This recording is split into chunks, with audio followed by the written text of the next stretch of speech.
Hey everyone! Today I am discussing the reasons you should avoid gluten even if your test results say otherwise. I'm Kinsey, Immuno Lab's holistic nutrition consultant.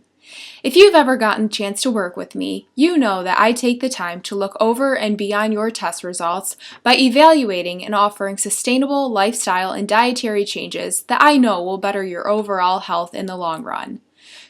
Sure, I will give you the okay to use this sugar instead of the one you reacted to, but I will also teach you how and why to avoid sugar. If there are 3 things I recommend anyone does to better their health, my top 3 recommendations would be to give up dairy, sugar, and gluten. The anti-gliadin test you see on the screen, along with the results, might look a bit similar to yours. If so, you're basically just seeing that your body is not producing IgG or IgA antibodies towards gliadin.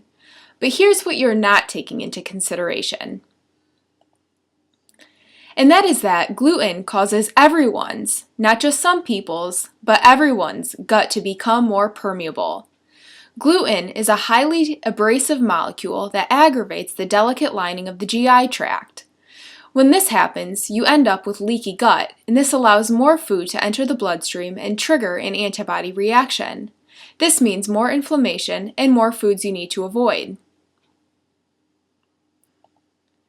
If the last fact wasn't enough to convince you to rethink your food choices, maybe knowing that gluten causes weight gain will be enough. Our body perceives gluten as a virus and sends the immune troops in to expel it. I want you to visualize for a second the swelling that happens when you cut your hand. This is what happens on a cellular level when you eat gluten. Do so on a regular basis and you'll routinely hold more water, making you look and feel a little fatter. I often tell my clients that gluten literally glues up your intestines. Sometimes I don't think they realize that I am not exaggerating. To prove it, here's a recipe I found for you to make homemade glue. If you have flour and water, some sugar, and a dash of vinegar, you're good to go. Do you still feel bloated even after the best digestive enzyme and probiotic? Maybe you ought to try eliminating gluten.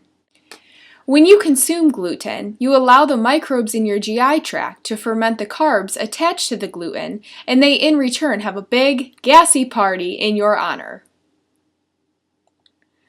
For the ladies watching this, those mood swings you experience aren't always because of that special time of the month or what you like to blame on your age. Gluten actually interferes with your brain chemistry. It triggers the release of dopamine and activates opioid receptors in the brain. The more gluten you eat, the more your brain stops listening to these neurotransmitters and the more gluten you need to get your fix. If you want your moods to be hijacked by your food, keep eating gluten. If after watching this webinar you feel you are ready to end your relationship with gluten, there is something you need to know before loading your cart with gluten-free alternatives. Eating too much gluten-free products, what I call gluten-free junk food, like gluten-free cookies, cakes, and processed food, is not the way to go. Processed food has a high glycemic load and often is what you will find in gluten-free bread made with refined flours and starches. Just because it is gluten-free doesn't mean it is healthy. Gluten-free cakes and cookies are still cakes and cookies. I recommend sticking to naturally gluten-free foods without the health claims. Naturally gluten-free foods include whole grains like buckwheat, rice, quinoa, millet, amaranth, and teff, along with vegetables, fruits, healthy fats, and quality sources of protein, which will all have a beneficial effect on your health.